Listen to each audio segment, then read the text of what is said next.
প্রত্যর্পণ চুক্তির আওতায় যদি বাংলাদেশ শেখ হাসিনাকে ফিরাতে চায়, ভারত কি ফিরিয়ে দিবে?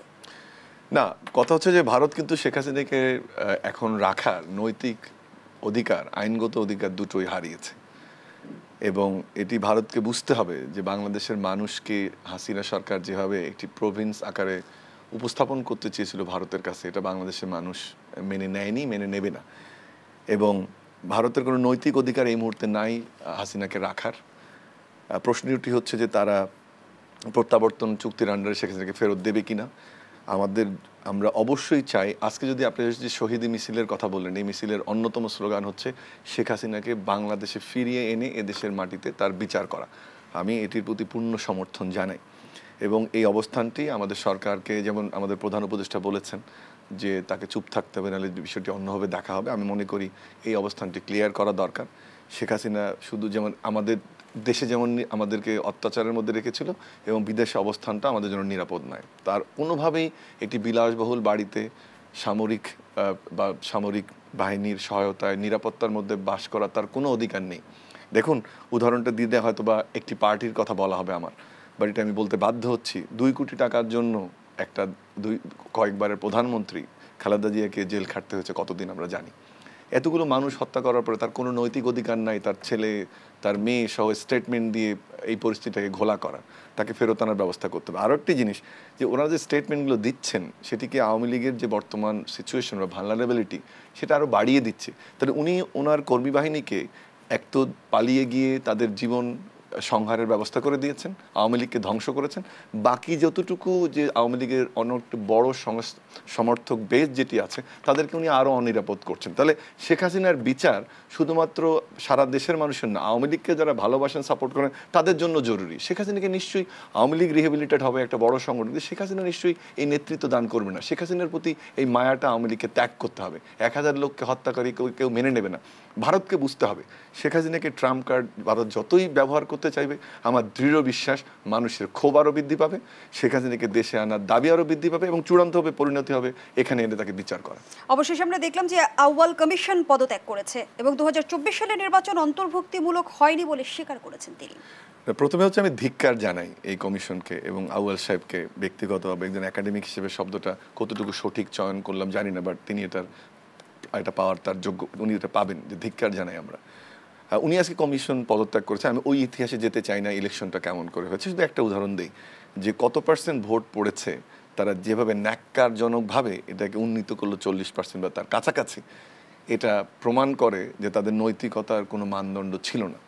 আমি বরং জোর দাবি জানাই যে এই কমিশনের প্রত্যেকটি সদস্যকে বিচারের আওতায় আনার এবং স্বচ্ছ বিচার দেখতে চাই। তারা কিভাবে ইলেকশনকে প্রভাবিত করেছিল, তারা কীভাবে জনপ্রশাসনকে ব্যবহার করেছিল।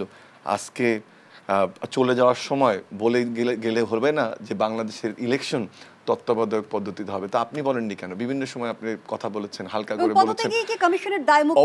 অবশ্যই নয়, অবশ্যই নয়, অবশ্যই নয়। এই দায়মুক্তি নিচ্ছে তো তারা অন্য কারণে। তারা জানে যে পরিবর্তনের অংশে নির্বাচন কমিশনকে পদত্যাগ করতে হবে এবং সেটা নতুন নির্বাচন কমিশন আসবে, জনগণের আকাঙ্ক্ষার যারা প্রতিফলন ঘটাতে পারবে।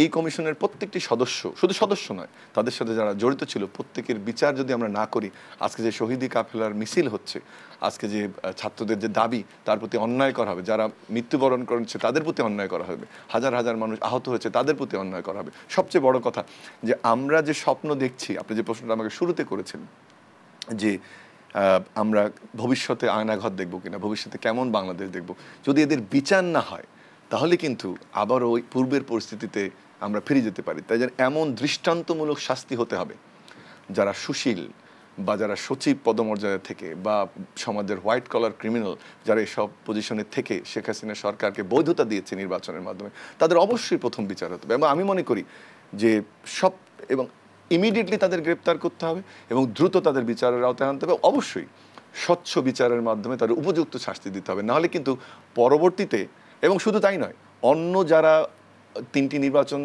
যাদের আন্ডারে পরিচালিত হয়েছে, অন্যান্য যারা নির্বাচন কমিশন সদস্য এবং যারা নির্বাচন কমিশনের প্রধান ছিলেন, যারা অফিসার ছিলেন, আমি জানি না কেন এটা হচ্ছে না। আমি জোর দাবি জানাই বর্তমান সরকারের প্রতি, যারা মানুষের স্বপ্নের সরকার, যারা মানুষের রক্তের বিনিময়ে আজকে এখানে এসেছে, তাদের কাছে নির্বাচন কমিশনের প্রত্যেকে যারা জড়িত ছিল এই 3টি নির্বাচনের মাধ্যমে, যারা গাড়ি বাড়ি সুযোগ সুবিধার মাধ্যমে শেখ হাসিনা সরকারকে এই একটা নির্বাচনের মোড়ক উপহার দিয়েছে, তাদের অবশ্যই বিচারের আওতায় আনতে হবে প্রত্যেকটি কমিশনকে। 9 সালের পর থেকে যতগুলো নির্বাচন হয়েছে দ্রুত তাদের বিচারের আওতায় আনতে হবে এবং অবশ্যই স্বচ্ছ বিচারের মাধ্যমে তাদের উপযুক্ত শাস্তি নিশ্চিত করতে হবে। নাহলে কিন্তু আবারও সেই আশঙ্কা থেকে যাবে যে পরবর্তীতে কোনো নির্বাচন কমিশন কোনো আজ্ঞাবহ সরকারকে একইভাবে নির্বাচিত করে আনার চেষ্টা করতে পারে। যে 3টি নির্বাচনের কথা আপনি বলছেন, সেই 3টি নির্বাচনে আসলে ভারতের এক ধরনের প্রভাব ছিল, সেটিও শোনা যায়। অবশ্যই এটি শোনা যায় না, এটি প্রমাণিত এবং তারা তাদের কয়েকদিনের কর্মকাণ্ড আরও প্রমাণিত করেছে যে ভারত কখনোই এদেশের মানুষের সঙ্গে বন্ধুত্ব চায়নি। ভারত চেয়েছে শেখ হাসিনা সরকারের সাথে বন্ধুত্ব। আরও একটু পূর্বে যদি ফিরে যাই, বলা হয় যে খালেদা জিয়া সরকারের সঙ্গে হয়তোবা নেগোসিয়েশন ঠিক হয়নি, জন্য তাদেরকে ক্ষমতা থেকে বিদায় নিয়েছে, তাদের এক্সপেকটেশন অনুযায়ী কাজ করেছে। বাট প্রথম জিনিসটা হচ্ছে যে ভারতকে এই 3টি জিনিস থেকে বেরিয়ে আসতে হবে। এক হচ্ছে 71-এ তারা যে সহযোগিতা করেছে সেই দাসত্ব মেনে নেয়া, এটা থেকে বেরোতে হবে ভারতকে প্রথম। দ্বিতীয়টি যেটি হচ্ছে যে ভারতকে বেরোতে হবে যে বাংলাদেশ তাদের কোনো কলোনি নয়, আমরা মাথা উঁচু করে একটি স্বাধীন দেশ হিসেবে বাঁচতে চাই। 75-এ 2টি দেশ বানানো হয়েছিল, আমরা যুদ্ধের মাধ্যমে সেই দেশকে অর্জন করি, তার নাম বাংলাদেশ। ভারত কিন্তু ওখানে থেকে গেছে। তৃতীয় যে বিষয়টি, যে ইন্ডিয়াকে এখনো যদি তারা এটা নিশ্চিত না করে, তৃতীয় যে বিষয়টি বাদ দিতে হবে ইন্ডিয়াকে, সেটা হচ্ছে অতি আওয়ামী লীগ প্রীতি। ইন্ডিয়ার প্রীতি হবে জনগণের সাথে, ইন্ডিয়ার প্রীতি হবে দেশের মানুষের সাথে। একটা প্রায় 5000 কিলোমিটারের অভিন্ন সীমান্ত, এত বড় trade, people to people contact, tourism, health, এই সব কিছুর বাইরে গিয়ে একটি দল একটি বাস্কেটের মধ্যে সব ডিম রাখলে যে সেটি থাকবে না, সেটা যদি এখনও ভারত অনুধাবন না করে, ভবিষ্যতে ভারতের বাংলাদেশ কেন্দ্রিক যে সম্পর্ক সেটি যদি আরও গভীর সংকটের সৃষ্টি করবে, এ বিষয়ে আমার কোনো রকম দ্বিমত বা দ্বৈত ভাবনা নেই।